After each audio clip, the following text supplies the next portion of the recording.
Morning, guys. So for our new assignment, we are going to be studying the object that you've chosen from 3 different perspectives.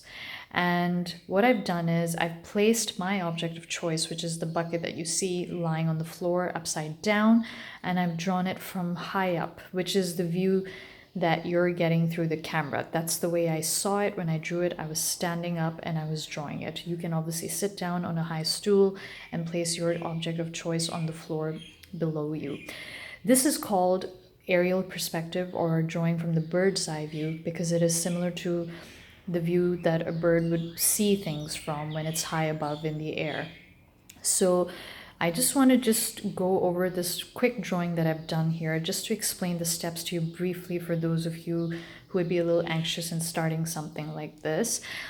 What I did was first I drew the top ellipse or the circle, as you can see in my drawing here. Okay, the only thing that I would say is that mine is probably a bit thinner. I should have made it rounder and fuller, but this is just a brief sketch. Once I draw that, then I would measure the width of this, and keeping my mark on my pencil after measuring this, I would use that to measure the height of the bucket. Then I would use the measurement of this again to measure how wide the bucket is as it goes down.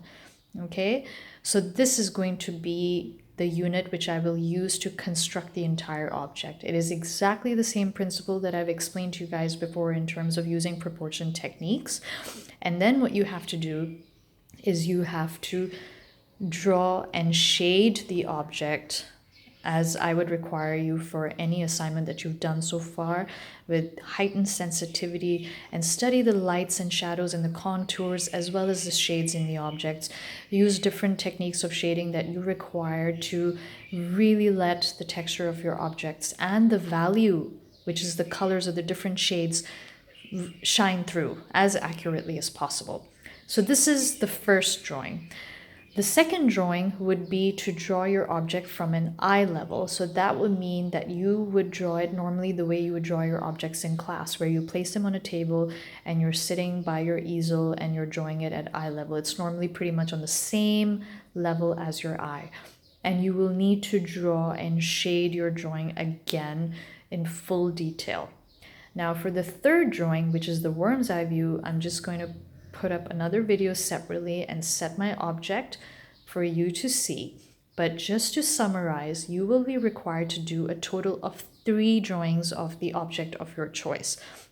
One would be bird's eye view, one would be eye level, and one would be from the worm's eye view. And it could be in any order.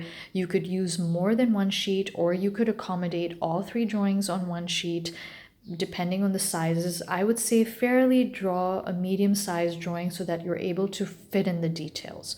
Okay, so I'm going to end this video and I'm just going to quickly upload a video of a worm's eye view and share that with you so that you can see and you can attempt your drawing. And again, please feel free to ask me any questions if you don't understand.